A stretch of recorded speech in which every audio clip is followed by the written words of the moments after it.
Point charge.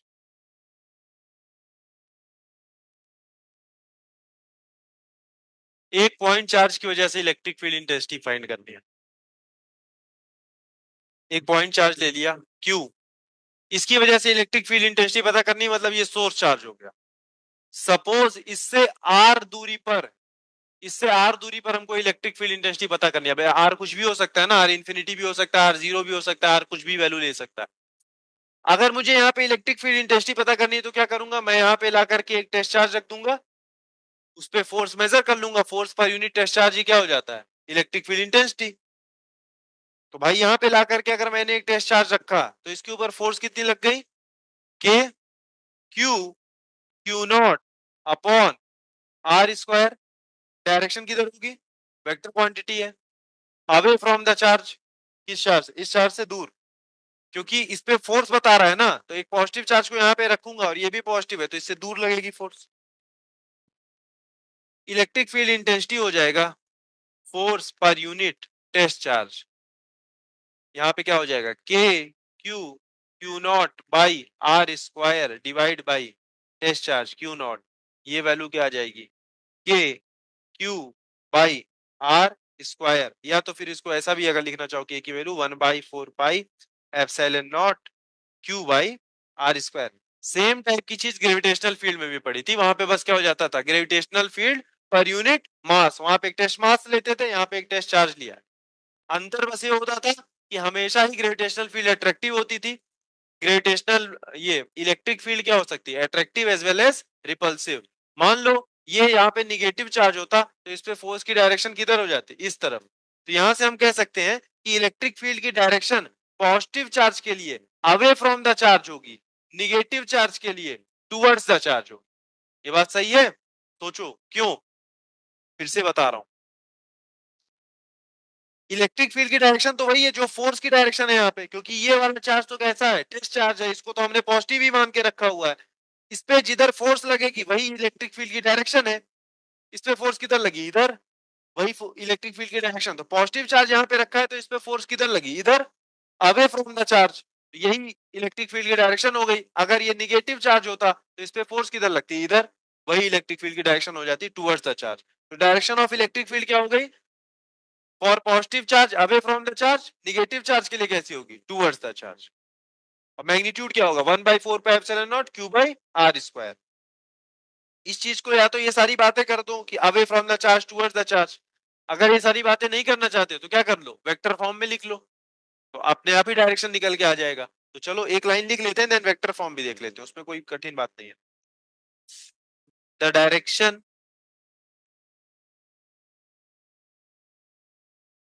Of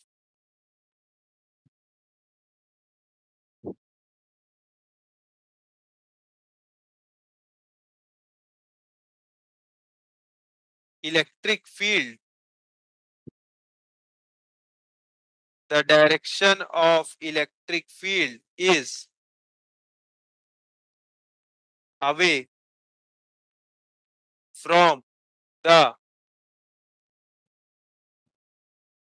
positive charge and towards the, और ये कह सकते हैं कि away from the positive charge, the direction of electric field is away from the positive charge and towards the negative charge, towards for the negative charge.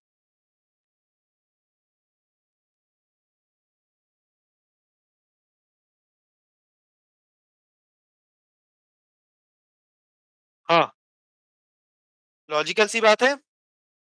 इसकी वजह से field का डायरेक्शन इधर है ना, अवे फ्रॉम द पॉजिटिव। इसका meaning क्या हुआ कि अगर मैं यहाँ पे एक टेस्ट चार्ज लाके रखूंगा तो किधर चला जाएगा, उधर चला जाएगा। सच बात है, उधर ही चला जाएगा, क्योंकि इसको तो क्या कर देगा, रिपेल। अगर एक निगेटिव चार्ज मैं यहाँ पे रखूं तो उसका फील्ड का डायरेक्शन किधर होगा, टुवर्ड्स द निगेटिव चार्ज। उसकी मीनिंग क्या हुई, अगर मैं यहाँ पे ला करके एक पॉजिटिव टेस्ट चार्ज रखूंगा तो किधर जाएगा, इधर की ओर जाएगा। हाँ, इधर की ओर ही जाएगा भाई, रिपेल करेगा इस, अरे सॉरी, अट्रैक्ट करेगा इसको, ये तो इधर की ओर ही आएगा। समझ में आई बात। अच्छा, वेक्टर फॉर्म में भी लिख के देख लेते हैं, कोई दिक्कत नहीं है।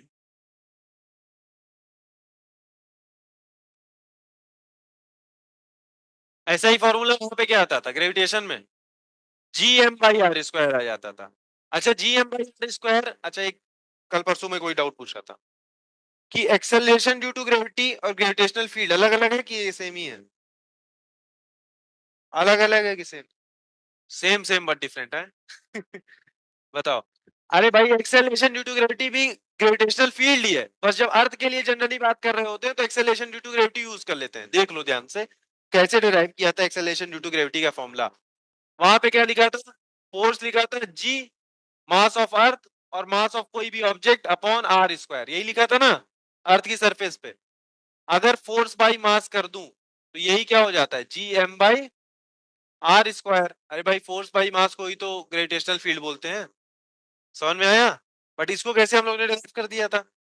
ऐसे डिराइव कर दिया था, F is equal to mass into acceleration, और बोला एक्सेलरेशन अर्थ के लिए होता है एक्सेलरेशन ड्यू टू ग्रेविटी, और G M m by are square, यहाँ से एम को कैंसिल कर दिया था, बोल दिया G M by are square.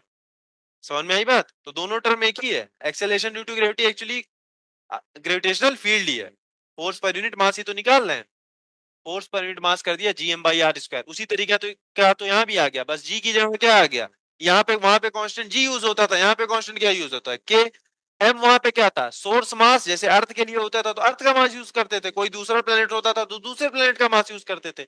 यहाँ पे सोर्स चार्ज, और आर क्या हो गया, आर वहां पे उसका रेडियस वगैरह होता था या सेंटर से डिस्टेंस जहां पे हमको फील्ड मेजर करनी है। और यहाँ पे क्या हो गया, यहाँ पे भी जहां पे फील्ड मेजर करनी है वही डिस्टेंस है। तो दोनों फॉर्मूला साथ में दिमाग में रखना। इलेक्ट्रोस्टैटिक्स ग्रेविटेशन बिल्कुल सेम चैप्टर है, तभी भी मैं ये बात बोलता था। आप तो बिल्कुल पढ़ रहे हो ना, तो वहां पे जीएम बाई आर स्क्वायर, यहाँ पे के क्यू बाई आर स्क्वायर। ठीक, याद रखना। चलो, वेक्टर फॉर्म में लिखना चाहूंगा तो कैसे लिख दूंगा इसको? सपोज ये सोर्स चार्ज है क्यू, यहां से आर दूरी पर हमको फील्ड पता करनी है, तो ये आर वेक्टर मैंने यहां से बना दिया। आर वेक्टर की टेल कहां पे रहेगी, जो सोर्स चार्ज है। आर वेक्टर का हेड कहां पे रहेगा, जो टेस्ट चार्ज है। तो यहाँ के लिए एक यूनिट वेक्टर भी डिफाइन कर दिया। सपोज मैं यहाँ पे बोल देता हूँ, यहाँ के कोऑर्डिनेट x1 y1 और z1 है, यहाँ के कोऑर्डिनेट्स x2 y2 और z2 है। तो r वेक्टर क्या हो जाएगा, r वेक्टर हो जाएगा x2 minus x1 i cap plus y2 minus y1 j cap plus z2 minus z1 k cap. होगा कि नहीं होगा भाई? ये निकाल लिया, दिस माइनस दिस। ठीक, आर वेक्टर आ गया। अब इसके लिए मैंने मेहनत नहीं करी कि यहाँ पे आर वन वेक्टर दिखाऊं, यहाँ पे r one vector r two vector दिखाऊं, और ये आर वेक्टर क्या हो जाएगा, r two vector minus r one vector. वो सब चीजों को खत्म कर दिया, बिल्कुल सिंपल कर दिया। जो सोर्स है वहां पे टेल रखो, जहां पे निकालना है वहां पे हेड रखो, और दोनों के कोऑर्डिनेट्स को माइनस कर दो, आर वेक्टर मिल गया। आर हेड कैसे मिल जाएगा, आर हेड कैसे मिल जाएगा भाई? इसी वेक्टर को इसके मैग्नीट्यूड से क्या कर दो, डिवाइड कर दो। इसका मैग्नीट्यूड सबको निकालना आता होगा, x2 माइनस x1 का होल स्क्वायर, ये सब आ जाएगा। तो बस आ जाएगा यहाँ पे इलेक्ट्रिक फील्ड के क्यू बाई आर का स्क्वायर और आर हेड। यहाँ पे क्यू को क्या रखोगे, साइन के साथ। वहां भी रखे थे ना जब वेक्टर फॉर्म देखा था, तो क्यू को साइन के साथ रखना है। अब देखो यहाँ पे, अगर क्यू पॉजिटिव है तो इलेक्ट्रिक फील्ड किस डायरेक्शन में रहेगी, आर वेक्टर आर हेड की डायरेक्शन में। आर हेड की डायरेक्शन किधर है, इधर, और इलेक्ट्रिक फील्ड भी इधर रहेगा, अवे फ्रॉम द चार्ज रहना ही चाहिए था। अगर क्यू निगेटिव है तो इलेक्ट्रिक फील्ड निगेटिव डायरेक्शन में चले जाएगा आर हेड के। आर हेड इधर था, इलेक्ट्रिक फील्ड किधर, इधर। तो for negative charge electric field is towards the charge. समझ में आ गई बात? अच्छा, अगर आर हेड के टर्म में ना दे करके आर वेक्टर के टर्म में तुम्हारा लिखने का मन है आंसर, तो ऐसा लिख दो, k q by are square. R head को क्या लिख सकते हो, ये लिख सकते हो, आर वेक्टर अपॉन उसके मैग्नीट्यूड। ये क्या हो जाएगा, k q r upon r का क्यूब।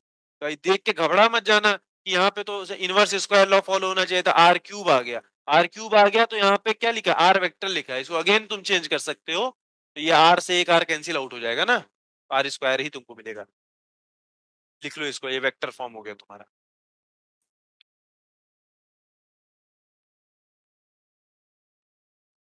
याद रखने के लिए रख लो इसको, आर वेक्टर जो तुम बनाओगे उसकी टेल कहाँ पे रखोगे, टेल कहां पे रखोगे? सोर्स पे।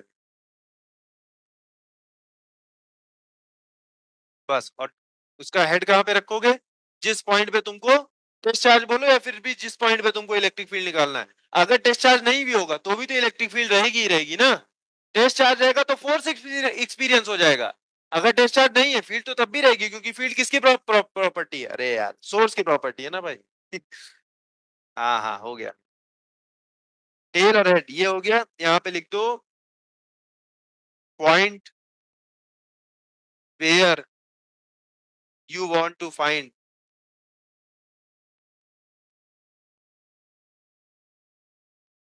Electric field. चलो, ये बात ध्यान रखना। एक छोटा सा एग्जांपल कर लेते हैं वेक्टर फॉर्म का। छोटा सा क्वेश्चन करते हैं।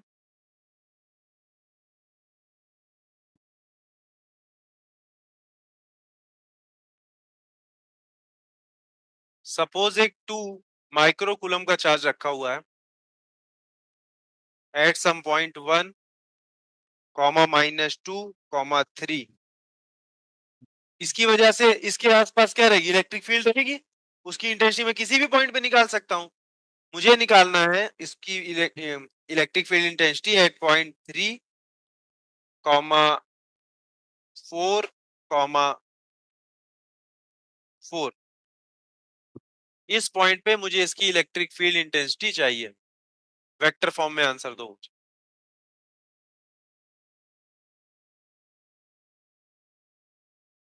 क्वेश्चन समझ आया? एक सोर्स चार्ज है 2 माइक्रोकूलम का, रखा कहां पे हुआ है? 1 -2 3। अब यहाँ पे क्या होगा? अब मतलब यहाँ कोई कोऑर्डिनेट एक्सिस होगी, ये इसके कोऑर्डिनेट दिए होंगे ना, r1 r2। उससे मतलब नहीं, तुमको सीधे r सिखा दिया है।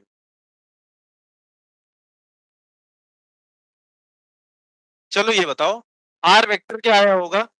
यहाँ पे ये बताओ, अब वेक्टर r वेक्टर कैसे बनाओ? सोर्स पे क्या रखना है? टेल रहनी चाहिए, और जिस पॉइंट पे इलेक्ट्रिक फील्ड निकालना है वहां पे क्या रहना चाहिए? हेड रहना चाहिए। इन दोनों के ही कोऑर्डिनेट को क्या करना है? माइनस करना है। देख लो वहां पे x2 माइनस x1 करके किया था, तो क्या हो जाएगा यहाँ पे? 3 - 1 मतलब कि 2 i कैप। ध्यान दो इधर, 4 - -2 मतलब 6 j कैप, और 4 - 3 मतलब k कैप। हाँ भाई, यार वेक्टर सबका। अब इस डायरेक्शन में यूनिट वेक्टर निकालना है, वो भी कोई कठिन काम नहीं है। यूनिट वेक्टर मतलब इस वेक्टर को ही मैं क्या कर दूं? इसके मैग्नीट्यूड से डिवाइड कर दूं। इसका मैग्नीट्यूड क्या हो जाएगा? 2i cap plus 6j cap plus k cap divide by इसका मैग्नीट्यूड क्या हो जाएगा? 2 का स्क्वायर 4, 6 का स्क्वायर 36, और 1 हो जाएगा, तो ये हो जाएगा 41। थोड़ा खराब नंबर आ गया, बट कोई बात नहीं।